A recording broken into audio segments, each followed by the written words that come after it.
Chosen one, why are you still alive? No, I'm serious.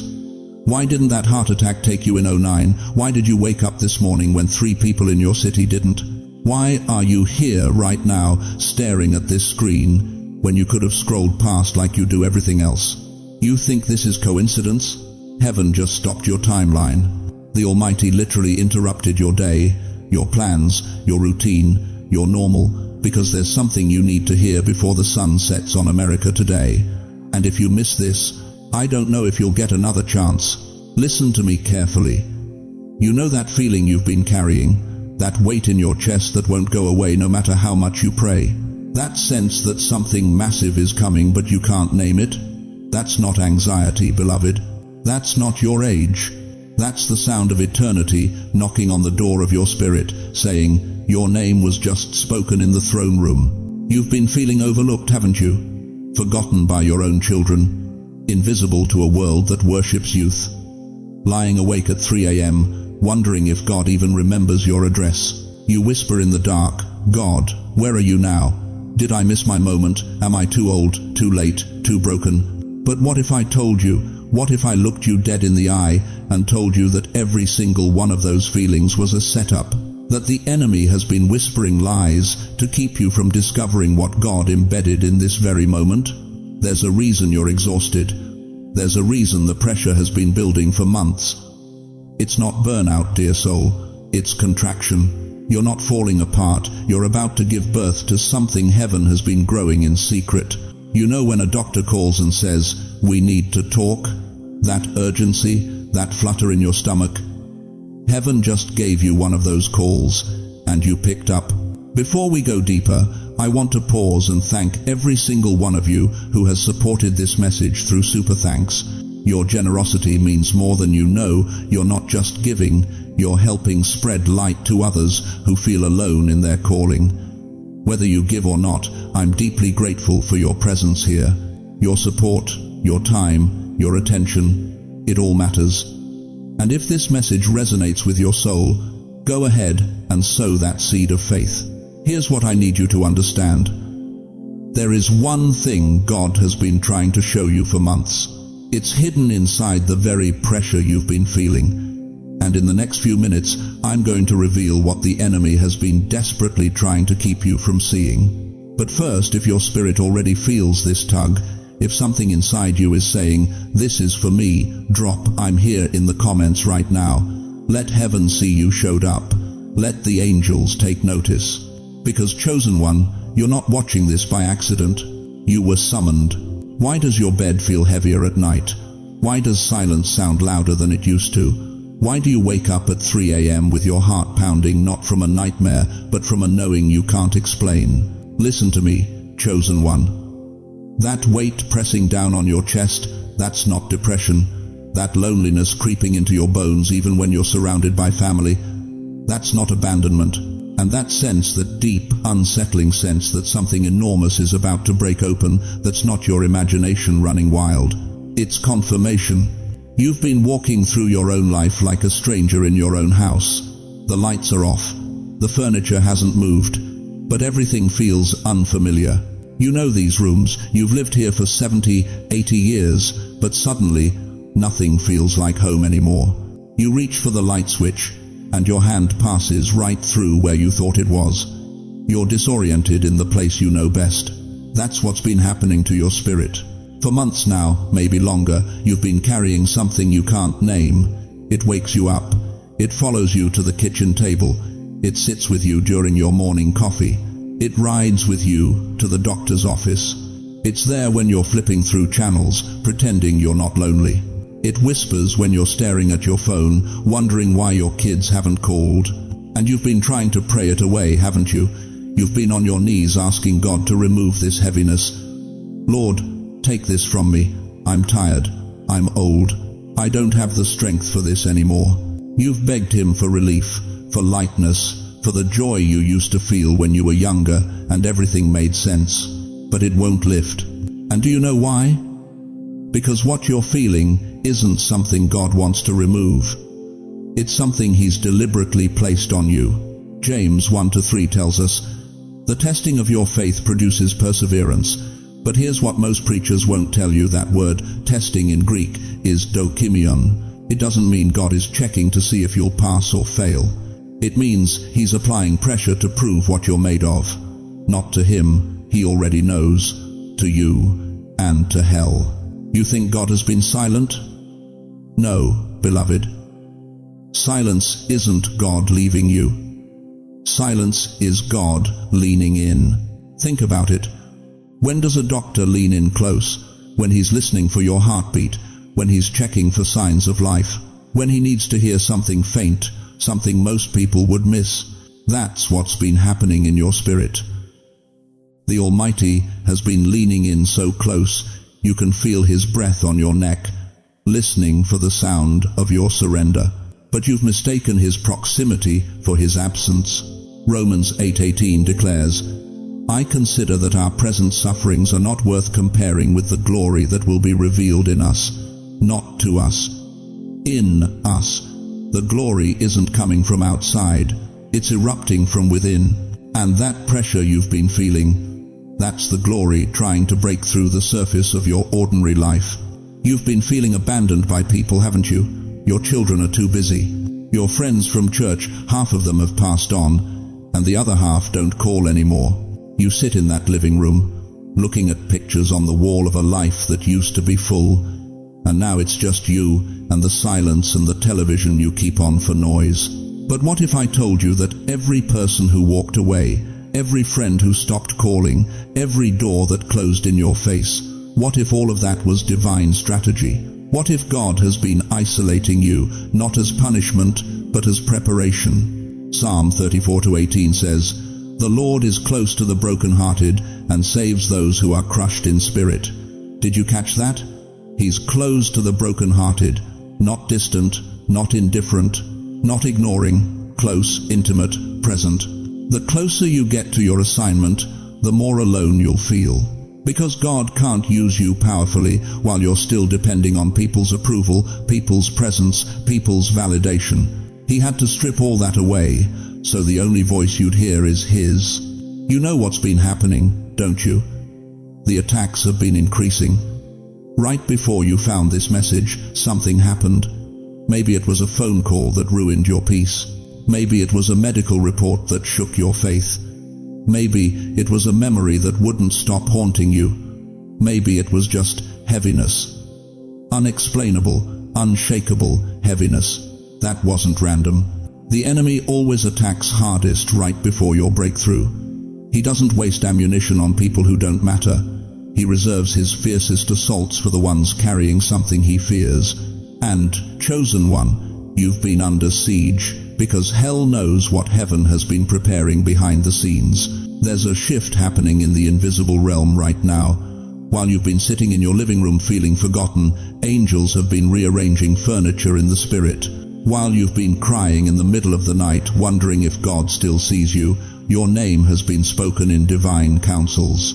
While you've been feeling like your time has passed, eternity has been counting down to your moment. That weight you've been carrying, it's not a burden meant to break you. It's the weight of glory getting ready to rest on your shoulders. That loneliness you've been feeling, it's not rejection, it's consecration, being set apart, being prepared for something the crowd could never understand. That sense that something is coming, you're right, something is. And it's bigger than anything you've survived so far. But here's what you need to understand before we go any deeper. The reason the pressure increased, the reason the attacks intensified, the reason everything felt like it was falling apart right before this moment, it's because you're standing at a threshold. And the enemy knows that once you cross it, there's no going back to who you used to be. So let me ask you something that's going to determine everything that happens next. Or are you finally ready to recognize it as His presence pressing down on you, preparing you, positioning you for something you've been praying for your entire life without even knowing what you were asking for? Because what I'm about to show you next will explain why God had to break you before He could remake you. Listen to me very carefully, chosen one. What you've been going through for the last 6 months, the last year, maybe even the last decade, it wasn't random. It wasn't bad luck. It wasn't God punishing you for something you did wrong back in 1987. You've been in a test, and not the kind of test where you fill in bubbles with a number 2 pencil. I'm talking about the kind of test that makes you question everything. The kind that strips away your props, your securities, your carefully constructed plans. The kind that leaves you standing in your kitchen at 2 a.m., hands shaking, wondering if you're going to make it through another day. But here's what the enemy has been desperately trying to hide from you. Your life didn't get harder because you're weak. Your life got harder because you're important. Think about that for a moment. Let it sink deep into your bones. The devil doesn't waste ammunition on people who don't matter. Hell doesn't mobilize its forces against ordinary believers who pose no threat. But you've had target practice painted on your back since the day God marked you for greatness. Job understood this better than anyone. The Bible says in Job 1-8 that God himself pointed Job out to Satan. Have you considered my servant Job? There is no one on earth like him. He is blameless and upright, a man who fears God and shuns evil. And what happened next? Everything that could go wrong did go wrong. His wealth vanished, his children died, his health collapsed. His own wife told him to curse God and die. But here's what most preachers won't tell you about Job's story. The test wasn't about what Job lost. The test was about who was watching while he lost it. Heaven was watching. God never looked away. Not for 1 second. See, the refiner never turns his back on the gold. When the fire burns the hottest, his eyes are the closest. He's not torturing you, beloved. He's purifying you. He's watching to see what rises to the surface when everything else burns away. And what God saw in Job, what he's seeing in you right now, is pure gold underneath all that pressure. You know why you're still standing? You know why you didn't quit when everyone said you should? You know why something inside you keeps whispering one more day, even when your body is screaming, I'm done. Because heaven is documenting your response. Every tear you've cried in secret recorded. Every prayer you've whispered when your voice was too broken to speak out loud heard. Every time you chose faith over fear, trust over doubt, worship over worry, written in eternal records that will never be erased. Malachi 3:16 says, Then those who feared the Lord talked with each other, and the Lord listened and heard. A scroll of remembrance was written in his presence concerning those who feared the Lord and honored his name. A scroll of remembrance. Your faithfulness in the fire is being documented by angels who are taking notes on your obedience when nobody's watching. But I need to tell you something that's going to shift everything you thought you knew about suffering. Are you ready? The test was never meant to punish you. It was meant to promote you. Joseph spent 13 years in slavery and prison before he ruled Egypt. Moses spent 40 years in the wilderness before he split the Red Sea. David ran from cave to cave for years before he touched the throne. Paul was beaten, shipwrecked, imprisoned, and left for dead before he wrote 2/3 of the New Testament. The pressure you've been under? That's not God rejecting you. That's God preparing you for an assignment so massive that if he gave it to you today, it would crush you. He's not withholding your breakthrough. He's building the capacity you'll need to carry it. Think about this. When NASA trains astronauts, do they send them to a beach resort? No. They put them in centrifuges that spin them at forces that would make a normal person pass out. They submerge them in pools for hours, simulating zero gravity until their bodies adapt to impossible conditions. Why? Because space doesn't care if you're ready. The mission demands it. Your test has been your training ground. Every impossible situation you've navigated, every mountain you've climbed with no equipment, every valley you've walked through with no light, it was all preparation. God has been building something in you that can't be built in comfort. Character, endurance, unshakable faith. And here's what terrifies hell about you right now. You're still standing. After everything they threw at you, after every weapon they formed against you, after every scheme designed to take you out, you're still here, still praying, still believing, still trusting. That's not human strength, beloved. That's divine DNA activating in your bloodstream. That's the evidence that you're not ordinary.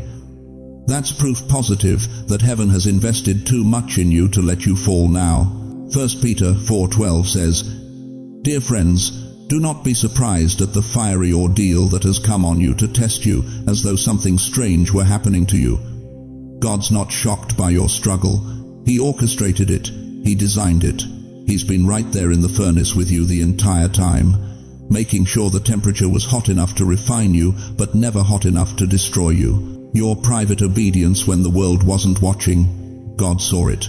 Your faithfulness when there was no applause, heaven recorded it. Your worship in the valley when you had every reason to curse, angels documented it. And now, right now, you're about to discover what happens when someone passes the test that most people quit in the middle of. If you know you've been in a test, if you recognize that every battle you fought was actually preparing you for what's coming next, type "Still I Stand" in the comments. Make that your declaration. Let heaven see that you didn't just survive, you stood your ground.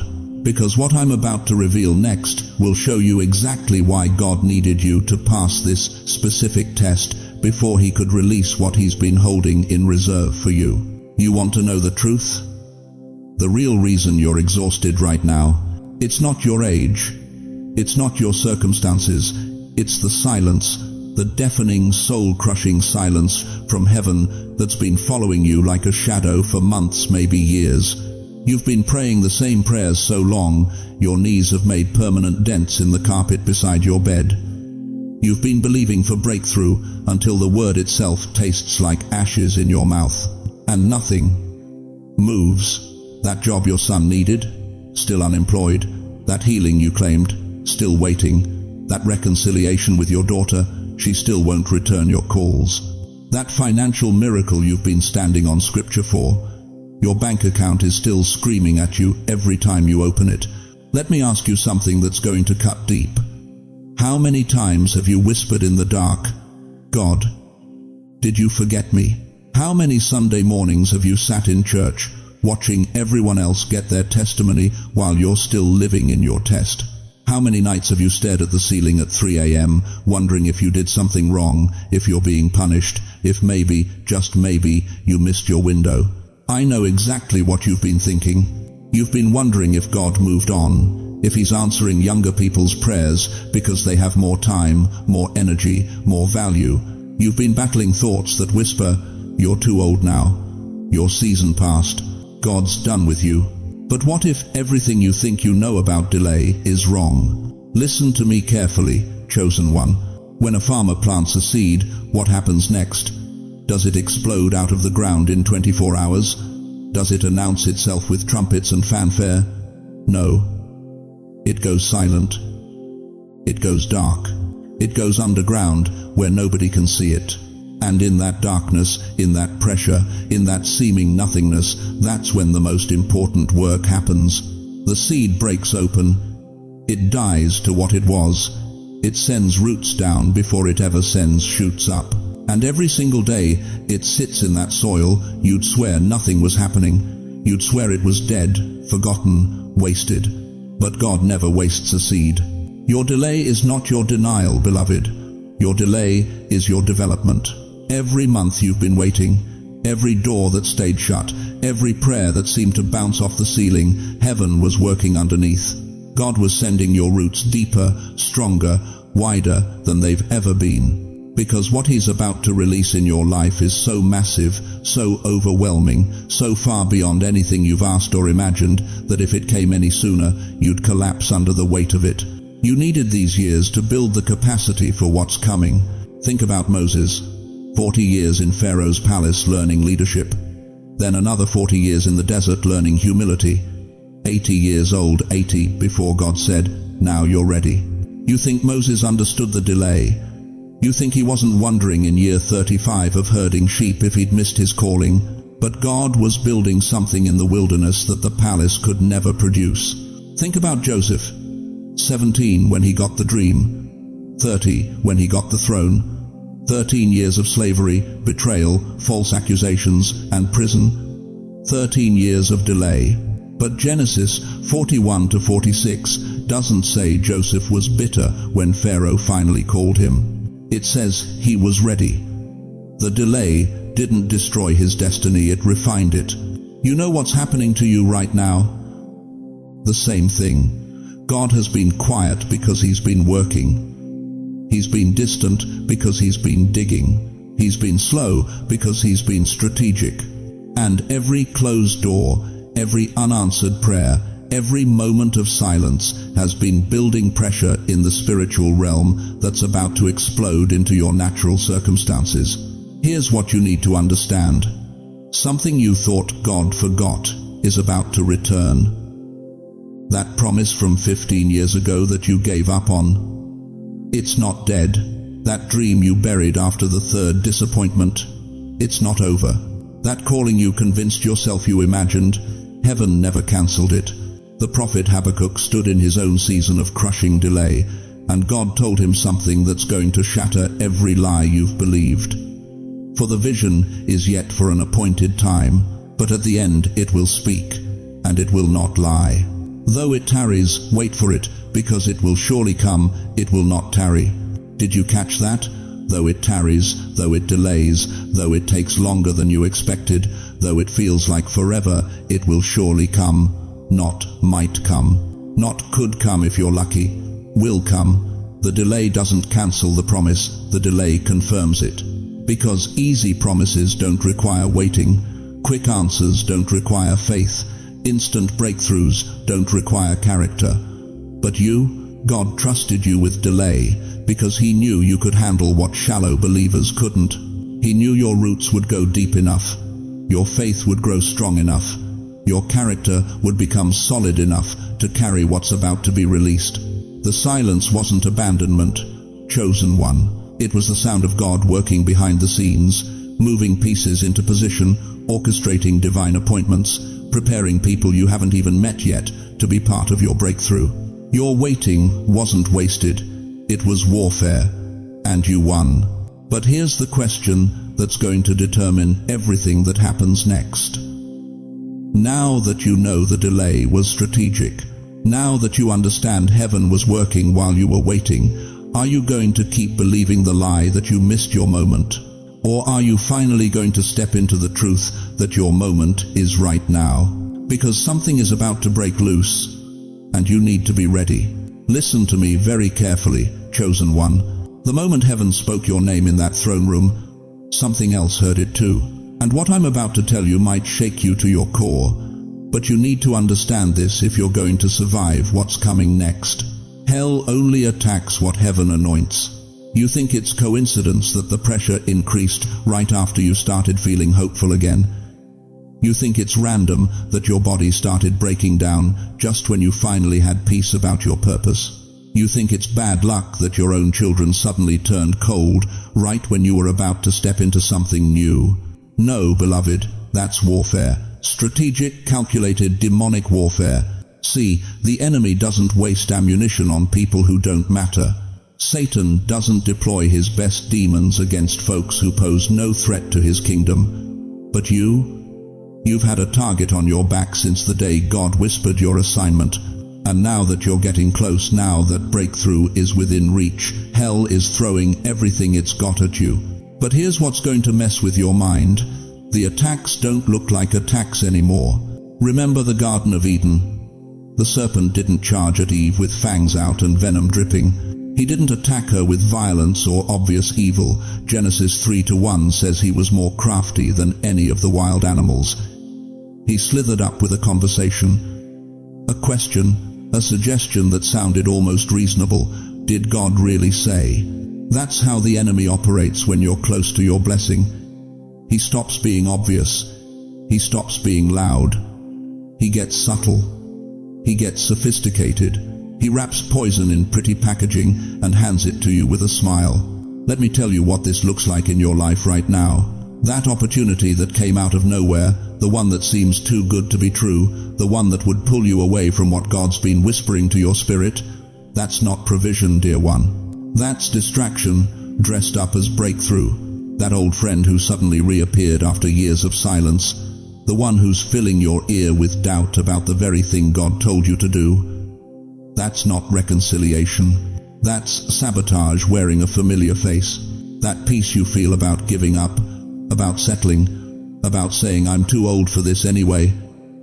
That's not wisdom. That's the enemy's anesthesia, trying to numb you before the surgery of your destiny. And here's the truth that's going to cut deep. Sometimes the counterfeit comes through the people you love most. Your own daughter calls you crazy for believing God still has plans for you at 75.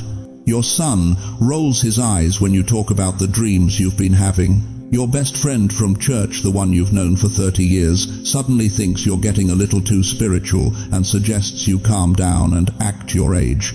Jesus knew this pain. Matthew 10:36 warns us, a man's enemies will be the members of his own household. Not might be, will be. Because the closer you get to your calling, the more threatened the comfortable become. And sometimes the people who should celebrate your awakening are the very ones trying to put you back to sleep. But listen to what I'm about to tell you and let it sink deep into your bones. The closer you get to blessing, the gentler the enemy's traps become. When you were far from your purpose, hell came at you with obvious destruction, addiction, violence, chaos.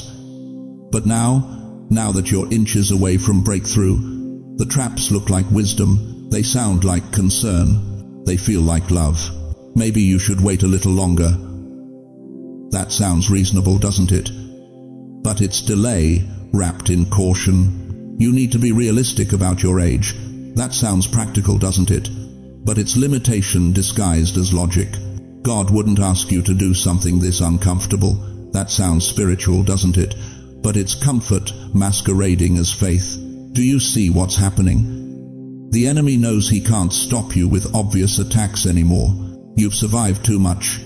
You've seen God move too many times. So now he's trying to stop you with counterfeits, fake opportunities, false peace, deceptive open doors that lead nowhere except away from your destiny. And I know some of you right now are thinking about that thing that came up last week. That offer, that relationship, that solution to your problem that appeared out of thin air right when you were most desperate. And something in your spirit felt off about it, but your mind said maybe this is God's provision. Beloved, if it doesn't align with what God already told you, it's not provision, it's poison. If it requires you to compromise what heaven confirmed, it's not a blessing, it's a trap. If it looks like your breakthrough but costs you your integrity, your peace, or your obedience, it's counterfeit. 1 John 4:1 commands us, do not believe every spirit, but test the spirits to see whether they are from God. Test it. Hold it up to the light of what God already spoke. If it contradicts His word to you, reject it no matter how good it looks, no matter who's offering it, no matter how desperate you feel. Because here's what the enemy's counting on. He's betting that you're too tired, too lonely, too desperate to wait for the real thing. He's hoping your weariness will make you settle for the counterfeit. He's praying your isolation will make you grab whatever hand reaches out, even if it's pulling you off course. But you're not that desperate. You're not that weak. You're not that foolish. You've come too far, survived too much, and heard too clearly from heaven to fall for a demonic knockoff now. If you've seen any counterfeit blessings lately, if the enemy's tried to hand you something that looked right but felt wrong, write, I choose God's timing in the comments right now. Let hell know you're not falling for the bait. Let heaven know you're willing to wait for the real thing. Because what's coming next is going to require you to discern the difference between what looks like God and what actually is God. And your very survival depends on knowing which voice you're listening to. You know what breaks my heart? It's not the big dramatic failures that crush people. It's the quiet faithfulness that nobody ever sees. It's the tears you've cried at 2 a.m. when your knees hit the carpet and you whispered prayers so desperate, so raw, so honest that you couldn't even say them out loud in church. Heaven heard every single word. Let me tell you something that's going to shake you to your core. While your children were too busy to call, while your friends stopped checking in, while the world moved on without you, God was taking notes. Not just listening, taking notes, recording, documenting every moment you thought you were alone. You think nobody saw when you forgave your daughter for the 3rd time, even though she never apologized. You think nobody noticed when you sent that check to help your grandson, knowing it meant you'd eat less that month. You think it went unrecorded when you bit your tongue instead of speaking the truth that would have destroyed your marriage. Malachi 3:16 says, "Then those who feared the Lord talked with each other, and the Lord listened and heard." A scroll of remembrance was written in his presence concerning those who feared the Lord and honored his name. A scroll, not a passing thought, not a casual observation. A scroll. Your name is on that scroll, beloved. And every act of silent obedience, every tear shed in secret, every moment you chose faith when bitterness would have been easier, it's all written there in permanent ink. But here's what's going to wreck you. Here's the part that's going to make you weep right where you're sitting. While you were wondering if your life mattered, while you were questioning if anyone cared, while you were feeling invisible and forgotten, heaven was throwing a parade in your honor that you couldn't hear yet. You've been like a lighthouse standing on a cliff in the storm. A lighthouse doesn't shout. It doesn't demand attention. It doesn't post on social media begging for likes. It just stands. And because it stands, because it refuses to move, even when the winds howl and the waves crash, ships find their way home. Sailors live, families stay intact, generations survive. That's you. You didn't know it, but that's who you've been. Your grandson isn't on drugs right now because you prayed. Your daughter's marriage didn't fall apart because you fasted. Your neighbor didn't take his life because you showed up with that casserole and stayed for coffee. You have no idea how many catastrophes didn't happen because you stood in the gap. 1 Samuel 2-9 declares, "He will guard the feet of his faithful servants, not the feet of the famous, not the feet of the celebrated, the feet of the faithful, the ones who showed up when nobody was watching, the ones who kept their integrity when it cost them everything." But let me ask you something that's going to hit different. How many years have you spent believing the lie that your life didn't count because you never made it big? How many decades have you wasted thinking God was disappointed in you because you never pastored a mega church or wrote a best-selling book or had thousands of followers? You want to know what heaven celebrates? Heaven celebrates the 4-year-old grandmother who's been praying for her prodigal son for 32 years and hasn't quit.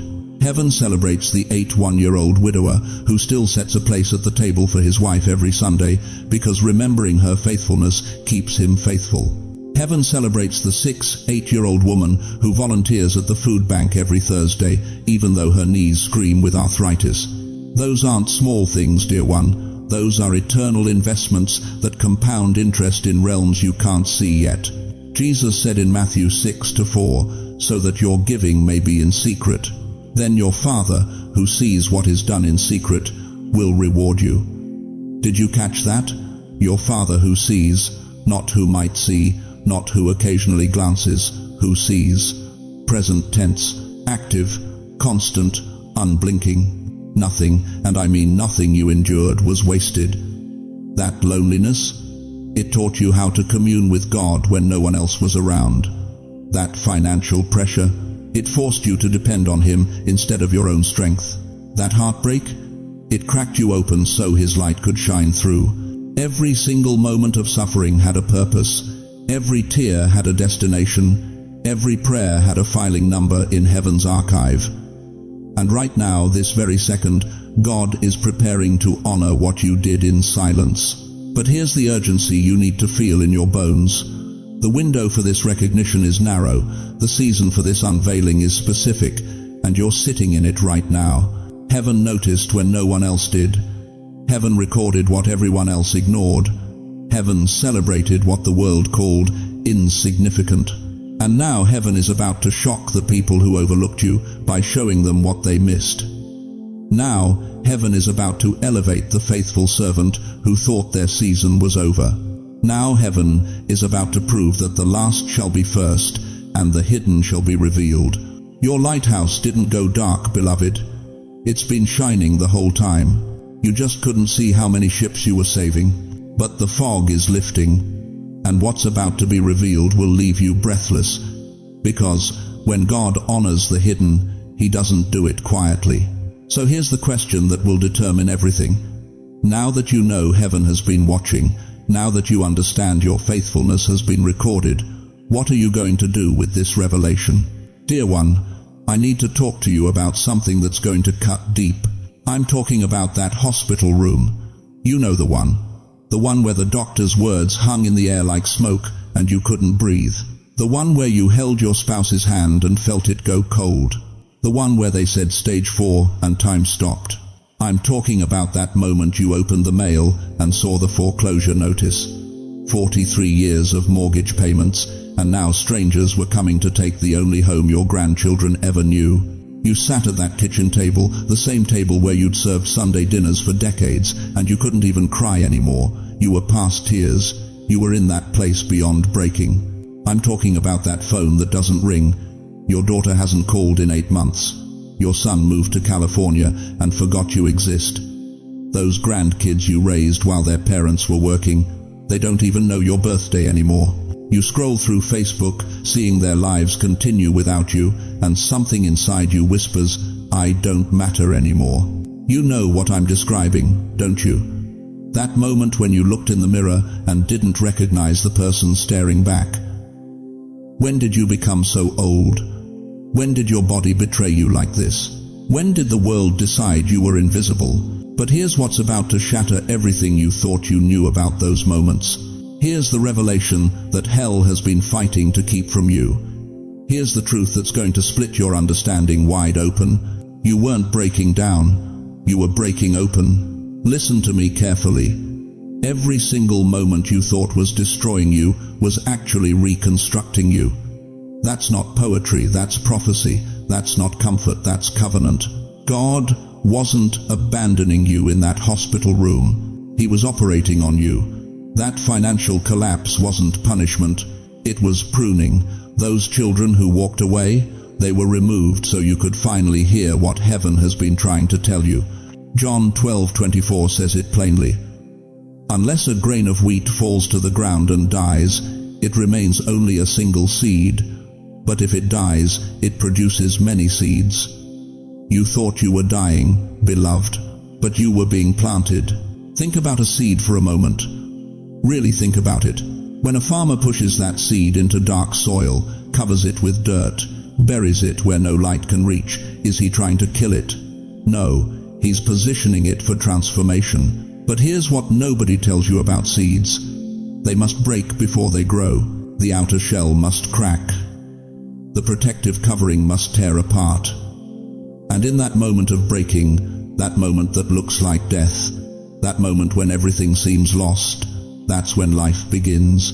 You've been that seed, chosen one, buried in darkness, covered by circumstances that felt like suffocation, hidden beneath layers of pain, loss, and disappointment, and you thought God had forgotten you were down there. But He hasn't forgotten. He's been waiting for the breaking to complete, waiting for the shell to crack, waiting for new life to emerge. Look at what happened to you in that breaking. When your spouse died, something broke in you that needed to break your dependence on human companionship instead of divine presence. When your finances collapsed, something shattered that needed to shatter your trust in money instead of Jehovah Jireh. When your children walked away, something cracked that needed to crack your identity as mom or dad so you could remember your identity as a child of the Most High God. The breaking wasn't random, it was surgical, it was specific, it was sacred. Think about a cocoon. That caterpillar spins itself into what looks like a tomb. It seals itself into darkness, and then something miraculous happens. It doesn't just change, it liquefies. Everything it was dissolves. Complete destruction of its original form. If you could peek inside that cocoon during the transformation, you wouldn't see a butterfly waiting to emerge. You'd see liquid. You'd see what looks like total annihilation. But that liquid, that's not death.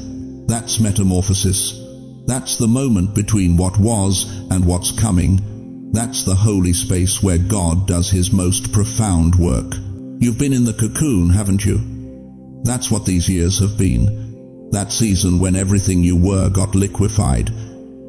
Your identity dissolved. Your certainties melted. Your old self completely broke down. And you've been terrified because you couldn't see what was coming. You could only feel what was leaving. But beloved, can I tell you something that's going to resurrect hope in your chest? The cracks in your spirit, those fissures in your heart, those breaks in your soul, those shattered pieces of who you used to be, those aren't evidence of your destruction. They're evidence of your reconstruction. Because here's the mystery. The cracks are where God's light pours out.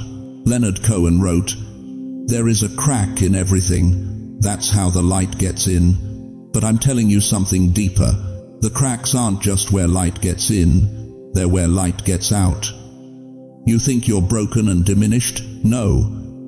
You're broken and radiant. The glory that's been building inside you for 70, 80, 90 years, it couldn't get out through the thick shell of who you used to be. But now that you're cracked open, now that life has shattered your defenses, now the glory can finally shine. 2 Corinthians 4-7 declares, "We have this treasure in jars of clay to show that this all-surpassing power is from God and not from us." Clay jars, fragile, breakable, cracked, and that's exactly the point. The treasure inside you was never meant to stay contained. It was always meant to pour out, but it couldn't, not until you broke. So let me ask you something that's going to determine your entire future. Are you going to keep mourning what broke?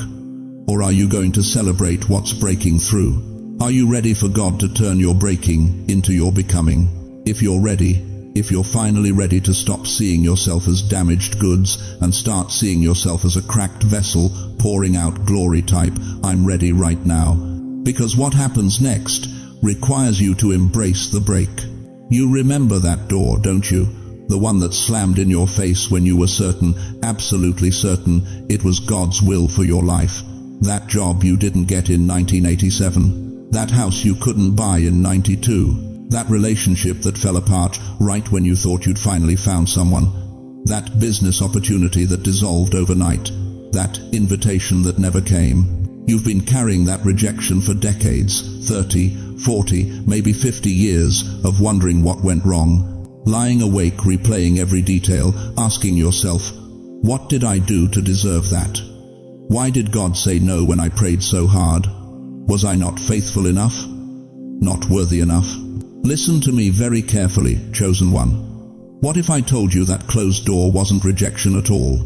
What if that slammed door was the hand of God Himself standing between you and complete destruction? You see, we've been taught to believe that every open door is a blessing and every closed door is a curse. But that's not how heaven operates. Sometimes the greatest mercy God can give you is a door that refuses to budge, no matter how hard you push. Think about what was on the other side of that door you've been mourning all these years. That job you didn't get? The company filed for bankruptcy 18 months later and left 200 families without pensions. That house you couldn't buy? It was built on a floodplain and 3 families lost everything in the storm of 2005. That person you thought was your soulmate? They're on their 3rd marriage now, leaving destruction in their wake. That business deal that fell through? Your would-be partner is serving 15 years for fraud. You didn't know any of this. You couldn't see it. But God did. Proverbs 16:9 says, "A man's heart plans his way, but the Lord directs his steps." Not suggests, not hints, directs. Sometimes that direction looks like a brick wall when you were expecting a red carpet. Here's what breaks my heart. You've spent half your life thinking God was punishing you when He was actually protecting you. You've been angry at heaven for the very thing that saved your life. A locked door is not just a no. Sometimes it's God standing on the other side whispering, "Not this way, danger ahead. I love you too much to let you walk into that trap." But you couldn't hear Him, could you? Because the pain of rejection was so loud, it drowned out His voice. Because your heart was so set on what you wanted, you couldn't see what He was preventing. I'm talking to someone right now who's been bitter for 20 years about a door that stayed shut. You've rehearsed that rejection so many times it's become part of your identity. You've told yourself you're unlucky, cursed, forgotten by God. You've watched others walk through doors while yours remained locked, and you've wondered what was wrong with you. Nothing was wrong with you, beloved. Everything was right with God's timing. Let me tell you something that's going to shatter the lie you've been believing. He didn't block that door to punish you. He blocked it because he saw the trap on the other side. He saw the cancer diagnosis that would have come 3 years later if you'd moved to that city. He saw the accident that would have claimed your life on that highway you would have driven every day. He saw the person who would have destroyed your faith, stolen your peace, shattered your family. God wasn't withholding blessing, he was preventing burial. Think about the children of Israel at the Red Sea. Exodus 14:13, Moses said, "Do not be afraid, stand still and see the salvation of the Lord." They were trapped, mountains on both sides, Egyptian army behind them, water in front of them. Every natural door was closed, and in that moment they thought they were finished. But God wasn't closing doors. He was positioning them for a miracle they never could have imagined. He was setting up a demonstration of his power that would echo through 3,000 years of history. Your closed door wasn't the end of your story. It was the setup for your testimony. Here's what the enemy doesn't want you to know. There is a blessing connected to every door that stayed shut. Every rejection you've carried is actually a receipt for protection you never knew you needed. Every no you received was God's way of saying, "I have something better, but you're not ready yet, and the timing isn't right." You weren't denied, you were defended. And now, right now, in this season of your life, God is about to show you why. He's about to pull back the curtain and let you see what he saved you from. He's about to reveal the blessing that was buried inside that closed door you've been mourning all these years. But here's the question that's going to determine everything. Are you ready to release the bitterness? Are you ready to stop replaying that rejection and start recognizing that protection? Are you ready to thank God for the doors he closed just as much as the ones he opened? Because, beloved, what's about to happen next requires you to understand something that will change how you see your entire life. God's delays are not his denials, and his closed doors are not his final word. They're his way of saying, "Wait, watch, I'm about to do something you never saw coming. Chosen one, I need you to go back with me. Back to that night. You know the one I'm talking about. That night when everything almost ended.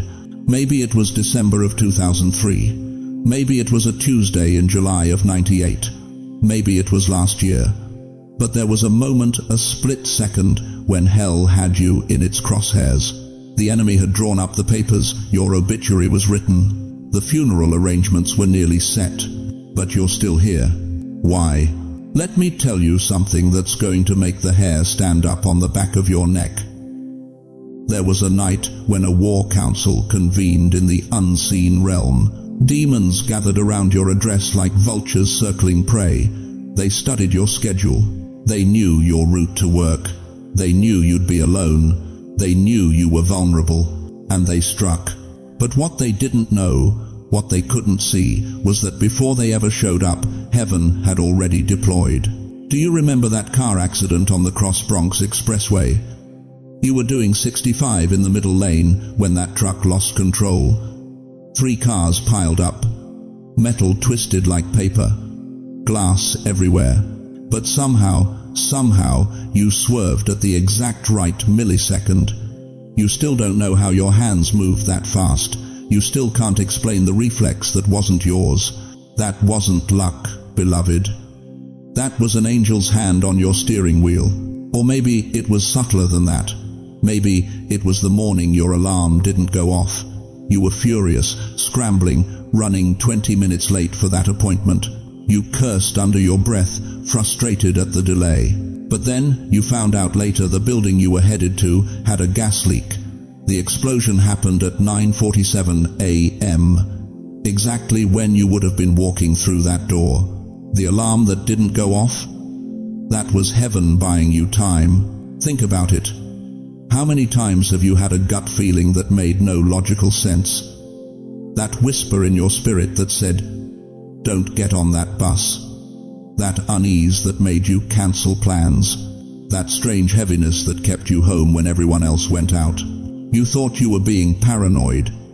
You thought you were overthinking. But Proverbs 20:24 tells us plain, "A man's steps are directed by the Lord. How then can anyone understand their own way?" You weren't directing those steps, dear one. You were being redirected. I'm talking to the grandmother who almost took that medication the doctor prescribed, but something made you get a second opinion. The pharmacy had filled it wrong. The dosage would have stopped your heart. I'm talking to the grandfather who was supposed to be on that flight, but your grandson called crying, needing you, so you stayed home. That plane never made it to its destination. I'm talking to every senior citizen who's ever said, "I don't know why, but something told me not to go." That something was someone. See, here's what the enemy doesn't want you to know. Angels don't always show up with wings and halos and trumpets blaring. Sometimes an angel looks like a flat tire that makes you miss your exit. Sometimes divine intervention shows up as a closed road, a cancelled plan, a sudden illness that slows you down right before disaster strikes. You thought that stroke at 68 stole your independence, but what if it saved your life? What if being bedridden for 3 months put you exactly where you needed to be out of harm's way, while hell unleashed chaos on the path you would have been walking? Psalm 91:11 declares, "For he will command his angels concerning you to guard you in all your ways." Not some of your ways, not just the easy days, all your ways. Even the days you felt abandoned, even the nights you cried yourself to sleep, even the moments you were convinced God had forgotten your name. He stationed warriors you couldn't see. He posted guards you never knew were there. But here's where this gets personal. Here's where I need you to be brutally honest with yourself. How many times have you survived what should have killed you? How many diagnoses did the doctors say were terminal, yet here you are? How many financial disasters should have left you homeless, yet somehow the rent got paid? How many family crises should have destroyed you, yet you're still standing? That's not coincidence. That's not good fortune. That's not even your own strength. That's angelic intervention. You've been protected by forces you cannot see, guarded by warriors you'll never meet until you cross over. And the only reason you're still breathing American air, still waking up in your Brooklyn apartment, still sitting in your Bronx living room watching this message right now, is because heaven said, "Not yet, not them, not on my watch." Hell wanted you dead, but heaven wanted you deputized. The enemy tried to take you out because he saw what God planted in you. He recognized the anointing. He identified the calling. He knew that if you ever woke up to who you really are, his kingdom would suffer catastrophic losses. So he came for you early. He came for you hard. He came for you repeatedly. But every single time, an angel stepped in. Every single time. And now, right now, in this very moment, do you understand why you're still here? It wasn't so you could fade quietly into the background. It wasn't so you could spend your final years feeling invisible and irrelevant. You were kept alive for such a time as this. Because what heaven protected, heaven intends to deploy. If you've ever felt protected in ways you can't explain, if you've ever walked away from something that should have taken you out, if you know in your spirit that you've been guarded by forces beyond this world type, thank you, God, right now. Let heaven hear your gratitude. Let the angels see you recognize their work. Because, beloved, they didn't save you just to save you. They saved you for something, and that something is about to be revealed. Now, let me ask you something that might cut straight to the bone. If God performed an autopsy on your pain right now, if he laid open every wound you've been carrying for the last 40, 50, 60 years, what would he find? I'll tell you what he'd find. He'd find betrayal from the very people who were supposed to protect you. Your own children turned their backs when you needed them most. That business partner who stole everything you built. That church family who smiled in your face on Sunday and gossiped about you on Monday. You gave your whole life to people who couldn't even show up at your hospital bed. He'd find loneliness so deep it has a taste. You wake up in a house that used to be full of laughter, and now the silence screams at you. Your spouse is gone, your friends are dying one by one. You scroll through your phone and realize there's nobody left to call. Nobody asks how you're doing anymore. You've become invisible in a world that only celebrates the young and the loud. He'd find regret that sits in your chest like a stone. Why didn't I take that chance? Why did I waste so many years in that toxic marriage? Why didn't I stand up for myself when I had the strength? Why didn't I chase that dream when I still had time? The what-ifs haunt you more than any ghost ever could, and he'd find fear, raw, bone-deep fear about what comes next. Fear that your money will run out before your life does. Fear that you'll end up in some nursing home where nobody knows your name. Fear that you're going to die and nobody will remember you were even here. Fear that maybe, just maybe, God has forgotten about you too. You've been whispering it in the dark, haven't you? God, do you even remember me? Did I somehow fall off your radar? Did I mess up so badly that you just moved on? But here's what the divine autopsy reveals. Here's what heaven sees that you've been missing. Your pain isn't proof that God was absent. Your pain is proof that you were transitioning. Listen to me carefully. Pain is the handwriting of heaven on the walls of your soul. It's messy, but it's meaningful. Every scar tells a story. Every wound is a word. And when God reads your pain like a manuscript, He doesn't see failure, He sees formation. Think about Joseph. Genesis 50-20 says, "You intended to harm me, but God intended it for good." Joseph didn't say that after a bad day. He said it after 13 years of slavery and false imprisonment. 13 years, but every single day in that pit, every night in that prison cell, was God writing a story that would save nations. Your betrayal? That taught you discernment. Now you can smell a liar from 3 blocks away. Your loneliness? That drove you into a prayer life so deep that heaven itself leans in when you whisper. Your regret? That killed your pride and gave birth to humility. Your fear? That forced you to trust a God you couldn't see instead of a world you could. David wrote in Psalm 119-71, "It was good for me to be afflicted so that I might learn your decrees." Good for me. Not comfortable. Not pleasant. Good. Because there are some lessons that only come wrapped in pain. But here's the part that's going to wreck you. Here's the truth that changes everything. You know why the pain has been so intense. You know why the pressure has been building for months, maybe years. Because there is something inside you that only breaks open under pressure. Something so precious, so powerful, so desperately needed by this dying world that God had to crush you like a grape to get the wine. You're not being destroyed, beloved. You're being distilled. But the question burning in heaven's throne room right now is this: will you let the pain teach you, or will you let it bury you?